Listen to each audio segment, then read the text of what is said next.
Hey guys, today I want to share with you how to do the Vlookup formula. And this is probably my favorite formula and probably the one that I use the most often. It's super useful, super powerful. If you're working with spreadsheets, you're probably always going to need to use this formula. So it's a really good one. It's really simple to get down because once you get it down, it's going to be super, super useful for you. So this is how it works. It takes four inputs: the search key, the range, the index, and the search type.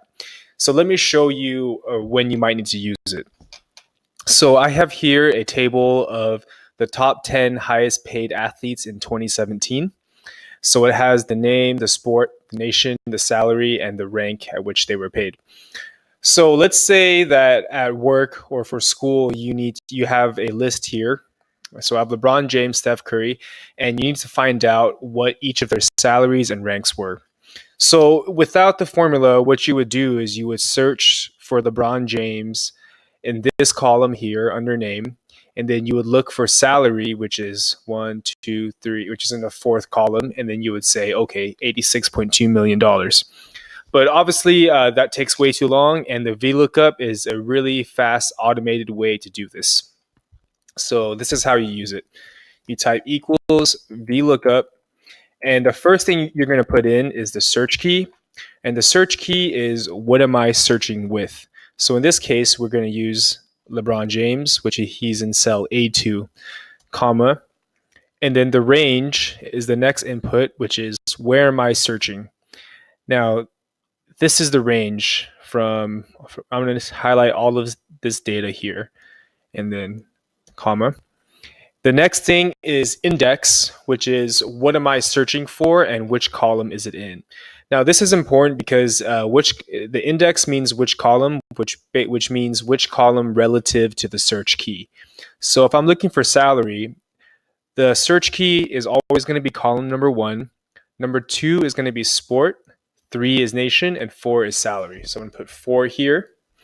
And the last thing I'm going to put in is the search type, which is almost always going to be false. This just means what type, it just gives you a more exact search. And like I said, you're almost always going to use false. I've never actually used anything but false ever.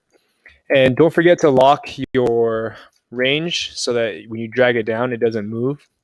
So I'm going to put the dollar signs there and then just press enter. So now we have LeBron James, his salary is 86.2 million. So instead of looking, we just type in that formula really quickly and then you can just drag it down. And now we have this. Now for rank, the formula is going to be exactly the same, except that the rank is going to be the fifth column over. So it's 1, 2, 3, 4, 5. So I'm going to type in VLOOKUP. I'm going to use the same search key, comma, highlight all of this, and then type 5, and then false. And then I'm going to lock my key. You can use it using F4, and it'll lock the keys for you. And then I can just drag it down by double clicking here. So now we have that. So a few things to remember with the VLOOKUP is that your search key always has to be on the far right of the range. So it can only search for things on the right of your search key. So let me show you another example. It's the same table, but I'm going to switch some columns around. So I'm going to switch. It's the same exact table, but I switched the sport and the name column. So let's say we were doing the exact same question. So I'm going to do VLOOKUP LeBron James, and if you really want to, you can also put in quotes and then just whatever you're searching for. So I can do this if I wanted to, but this formula obviously wouldn't drag down since LeBron James is hard coded into this formula. So I'm going to do A2 and then I'm going to search. So last time we did this entire range, right? We did this entire range, but in this case, if you look at this, you'll see that name, the search key, LeBron James, and Steph Curry, Lionel Messi is actually in the second column. So for the VLOOKUP, your search key always needs to be on the furthest left column of the range. So in this case, now I'm only going to highlight this.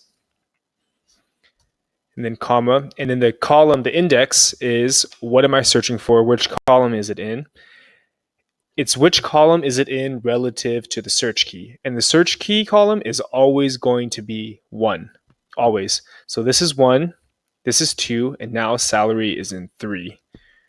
So false, I'm going to go back and lock my formula, my range, F4, and hit enter. And now we get the same answer.